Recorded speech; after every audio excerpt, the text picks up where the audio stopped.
안녕하십니까. 통박사 조병호입니다. 제4장 나라와 제국을 통으로 성경 역사와 세계 역사를 통으로 보며 제국들 아수르, 바벨론, 페르시아, 헬라, 로마를 도구로 사용하신 하나님의 놀라운 세계 경영을 자세히 살펴보는 시간입니다. 오늘은 성경과 5대 제국, 페르시아 제국과 성경, 세계 역사에서 다루는 아하수에로, 크세르크세스 왕 이야기입니다. 성경과 5대 제국 책 215쪽에서 218쪽의 내용입니다. 성경에서 말하는 아하수에로와 세계 역사에서 다루는 크세르크세스는 마치 다른 두 사람 같습니다. 헤로도토스는 그의 책 역사에서 아하수에로가 매우 잔인한 왕이었다고 기록하고 있습니다. 300이라는 영화에서 스파르타의 레오니다스와 그의 300명의 용사들과 맞서 싸운 매우 잔인하게 묘사되었던 페르시아의 왕이 바로 아하수에로, 즉 크세르크세스입니다. 다리오는 왕이 되기 전 이미 결혼하여 3명의 자식이 있었으나 왕이 된 후 고레스 대왕의 딸 아토사와 결혼하여 4명의 자식을 또 둡니다. 크세르크세스는 다리오와 아토사 사이에서 태어난 장남입니다. 크세르크세스는 아버지의 뒤를 이어 페르시아의 왕이 되자 그의 아버지가 마라톤 전투의 패배로 이루지 못한 그리스 정벌이라는 과제를 안게 되었습니다. 크세르크세스는 그때 역사상 세계 최대의 제국을 거느리고 있었습니다. 그의 영토는 동쪽으로는 현재의 파키스탄, 서쪽으로는 중앙아시아와 서아시아, 북쪽으로는 마케도니아, 남쪽으로는 시나이 반도를 거쳐 이집트까지 뻗어 있었습니다. 크세르크세스의 왕국은 길이가 대략 6,400km였고 페르시아 제국의 총 면적은 480만 제곱킬로미터였으며 인구만도 2천여만 명에 이르러 현재 미국 대륙과 거의 맞먹을 정도였습니다. 크세르크세스는 먼저 이집트를 응징하려고 했으나 그의 사촌 동생이자 최측근인 마르도니오스의 설득으로 그리스 원정에 먼저 나서게 됩니다. 크세르크세스는 약 70만 명의 군인들을 동원하여 그리스 원정을 떠났습니다. 각 나라에서 징발한 군인들은 언어가 서로 달라서 명령의 하달조차 쉽지 않았다고 합니다. 70만 명을 어떻게 세웠는지가 무척 재미있습니다. 처음에 1만 명을 세워서 원을 그린 후에 다음부터는 그 원을 채우면 1만 명으로 계산하여 70만 명을 다 세웠다는 것입니다. 70만 명이 지나가는 마을은 우물이 다 말랐다고 하니 그 원정이 얼마나 대단한 규모였는지 상상할 수 있을 것입니다. 그 사이 그리스에서도 페르시아의 재침공에 나름대로 대비하고 있었습니다.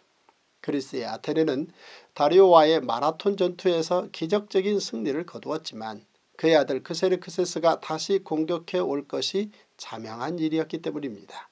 그때 그리스 아테네의 라울레이온 광산에서 어마어마한 은광이 발견되었습니다.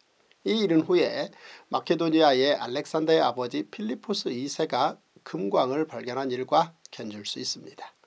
아테네에서는 그 은을 가지고 한 사람당 10드라크마씩 분배하자는 것이 대세였으나 아테네의 정치인 테미스토클레스가 이 분배를 중지시키고 전쟁에 대비하여 배를 만들자고 제안했습니다. 이는 페르시아와의 육전이 너무나도 불리하기 때문에 해전을 치러야 승산이 있다는 계산에서 비롯된 것이었습니다. 이 의견이 수렴되어 아테네는 200척의 배를 건조하게 됩니다. 덕분에 아테네는 해군국이 되었습니다.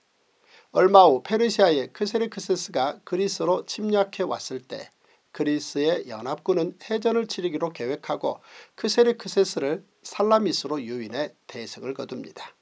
세계 4대 해전 중 하나인 살라미스 해전은 그리스 연합군의 함대 380척과 페르시아 함대 600척 내지 800척과의 싸움이었습니다.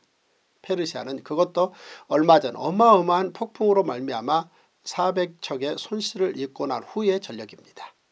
페리스트라우스에 의하면 이때의 폭풍은 몬스터 폭풍이었고 이 폭풍으로 페르시아 함대는 1327척에서 400척이 침몰하고 927척으로 줄었다고 합니다. 그러나 결과적으로 살라미스 해전은 그리스 연합군의 승리로 끝납니다. 좁은 해안인 살라미스로 유인한 작전이 승리의 이유였습니다. 8시간 동안 치러진 살라미스 해전은 아프리카, 아시아, 유럽, 3개 대륙에 20만 명 이상의 군인이 투입된 역사상 유례가 없는 전쟁이었습니다. 페르시아는 이렇게 엄청난 전쟁에서 패배했지만 페르시아의 역사에서 이 살라미스 해전에 대한 기록은 거의 남겨놓지 않았습니다.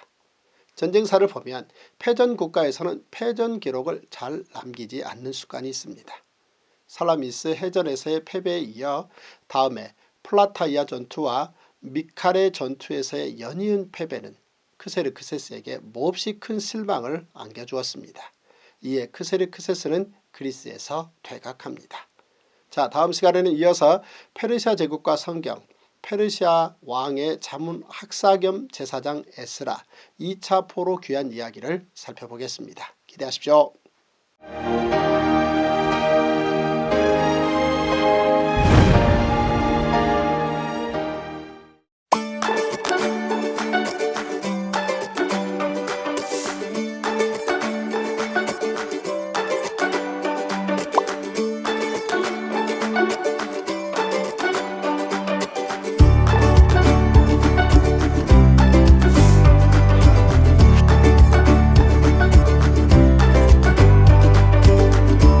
그러면 속죄죄는 무엇입니까?